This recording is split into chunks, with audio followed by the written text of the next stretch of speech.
6 апреля в Доме дружбы народов прошло торжественное открытие Дней литературы Алнашского района в Удмуртии.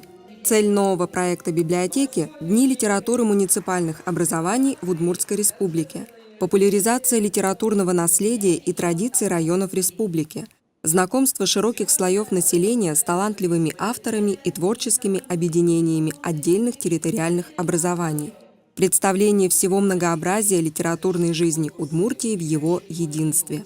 Старт проекту дал Алнашский район. В программе Дней литературы, которые будут проходить в течение всего года, проведение книжных и фотовыставок, творческие встречи, конференции. Вечер открыла директор Национальной библиотеки Татьяна Владимировна Тенсина. В своей приветственной речи она отметила: в свое время Максим Горький писал: «Любите книгу, она облегчит вам жизнь, она дружески поможет вам разобраться в пестром, бурном потоке, путанице ваших мыслей, чувств, событий. Она научит вас уважать человека и самих себя. Она окрыляет ум и сердце чувством любви к миру, к человеку». С приветственным словом к присутствующим обратился исполняющий обязанности министра культуры и туризма Удмуртии Владимир Михайлович Соловьев. Я очень хочу, чтобы мы сегодня сделали первый шаг, даже в рамках одного отдельно взятого района, и очень хочется, чтобы мы не поставили точку, а поставили многоточие, потому что вот этот проект, он должен проектироваться и на село Алнаши, и на деревню Таймабаш, и Лучан, и, я не знаю, Старый Лучан, и так далее, потому что сегодня мы понимаем, я по своей дочери тоже вижу, что читать стали меньше.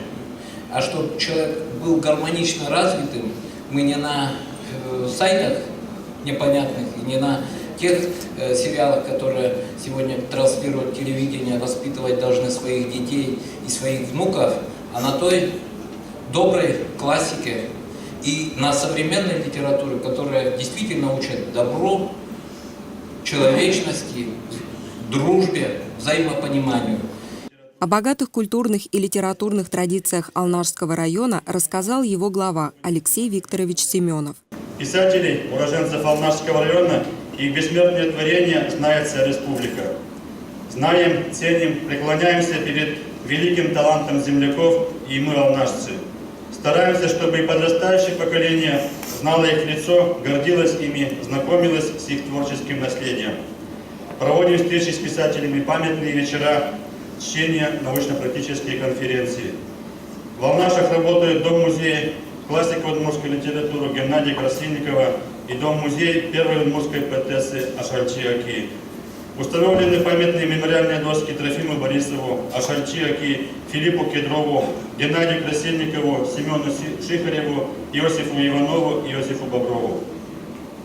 Имена писателей присвоены школам. Алнашская школа носит имя Геннадия Красильникова, Варзичинская школа носит имя Николая Байтерякова, Дятлевская Петра Чернова и Осановская Тракая Борисова. В их честь названы улицы: улица Векшиной, Байтерякова, Красильникова, Борисова и так далее. Учреждены 3 районных литературных национальных премий. Обзорный доклад «Роли и место писателей Алнашского района в становлении и развитии удмуртской литературы» прочла уроженка Алнашского района, кандидат педагогических наук, доцент УДГУ Любовь Петровна Федорова. С чтением стихов и отрывков прозы алнашских поэтов и писателей выступили известные уроженцы Алнашского района. Вечер сопровождался выступлением народного вокального ансамбля Алнашского района имени Николая Постникова «Алнаш-Мылкыт». В фойе и актовом зале Дома дружбы народов были развернуты выставки Национальной библиотеки и Алнашского района.